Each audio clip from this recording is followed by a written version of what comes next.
Hi friends, எல்லாருக்கும் வணக்கங்க. இன்றைக்கி நைட்டு எங்கள் வீட்டில் எக் ரோல் சப்பாத்தி தாங்க டின்னர் செஞ்சேன். அதுக்காக கொஞ்சம் எண்ணெய் விட்டு சோம்பு, சீரகம், கொஞ்சம் கடுகு இதெல்லாம் சேர்த்து நல்லா பொரிய வந்ததுக்கு பிறகு ஒரு 2 பெரிய வெங்காயத்தை பொடியை நறுக்கி வச்சுருந்தேன். அதையும் சேர்த்து நல்லா வதக்கி விட்டுட்டாங்க. வெங்காயம் நல்லா ப்ரௌனாக வரணும், அது வரைக்கும் நல்லா வதக்கணும். அதுக்கு பிறகு ஒரு கைப்பிடி அளவுக்கு கருவேப்பிலை எடுத்து சேர்த்து வதக்கினேங்க. ஒரு 3 தக்காளியை எடுத்து பொடியை நறுக்கி நல்லா சேர்த்து வதக்கணுங்க. கொஞ்சமாக உப்பு சேர்த்து வதக்கணும்.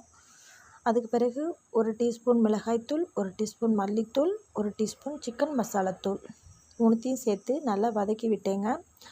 உங்களுக்கு வேணால் மட்டன் மசாலா ஆர் கரம் மசாலா எது வேணாலும் நீங்கள் சேர்த்துக்கலாம். மசால் வாடை போகிற வரைக்கும் நல்லா வதக்கி விடணுங்க. கொஞ்சமாக தண்ணி சேர்த்து வதக்கணும். அப்போ தான் கொஞ்சம் தொக்கு திக்கான கன்சிஸ்டன்சியில் இருக்கும். இந்த ஸ்டேஜில் உங்களுக்கு தேவைப்பட்டாக்கா கொஞ்சம் சர்க்கரை சேர்த்துக்கலாங்க. நான் சேர்த்துக்கல. ஒரு சப்பாத்தியில் ஒரு முட்டையை உடச்சி ஊற்றி நல்லா spread பண்ணிக்கிட்டேங்க.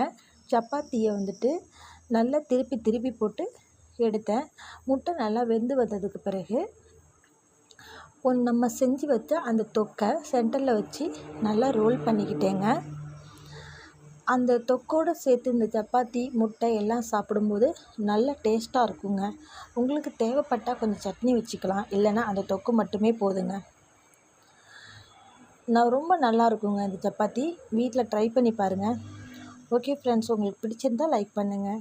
By bye, take care.